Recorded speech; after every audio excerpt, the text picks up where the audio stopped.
Aristotle's classification was based on similarity and difference of features.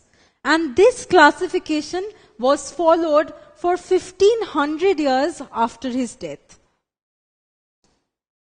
But the scientists in the 13th to the 16th century started questioning this classification because they observed that fishes that live in water and dogs that live on land, both of them can bleed. But according to Aristotle's classification, he had put land-living organisms like dogs and water-living organisms like fishes into two different categories. So this classification was not right.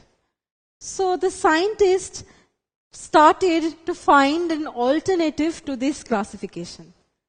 During that time, a scientist known as Carl Linnaeus was also trying to find an alternative to Aristotle's classification. But he found out that this level of categorization was correct. Aristotle had said that living organisms can be divided into movable organisms and immovable organisms. So Carl Linnaeus agreed to this step. Even he said that living organisms can be divided into movable organisms and immovable living organisms. Now, these organisms form two different kingdoms. This is the animal kingdom and this is the plant kingdom. Now take the animal kingdom. Animals like cats and dogs and cows, when they die, microorganisms act on them and slowly the skeleton becomes visible. But when organisms like mosquitoes die, no such skeletons are visible. So these kind of organisms are placed in two separate groups. So within one kingdom, he divided two different groups, and this group is known as the phylum. So this phylum has animals that have skeleton, and this group has animals that do not have a skeleton.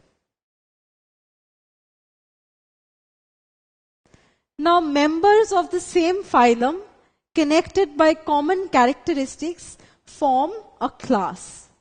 Now see, if you take animals that have a skeleton, even they can be divided as animals that can give birth to young ones, and animals such as fish, birds, and snakes that lays eggs and produces their young ones.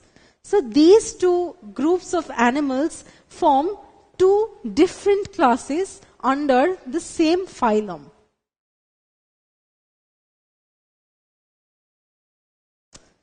Now, within a class, members having a common characteristics form an order. So if we take the animals that can give birth to young ones, even they can be categorized as animals who are non-vegetarian and animals like cows that are vegetarian. So these two groups form two different orders, which mean ranks, under the same class. Now, under the same order, animals can be further grouped according to the structural similarity. See, cats, lions, and tigers have the same structural similarity, and it is different from the dogs, jackals, and foxes. So these two groups form the families. This is the cat family, and this is the dog family. Cat family has retractable claws, which is not present in the dog family. Now, members of the same family, for example, the cat family, which have similar reproductive paths, form the genus.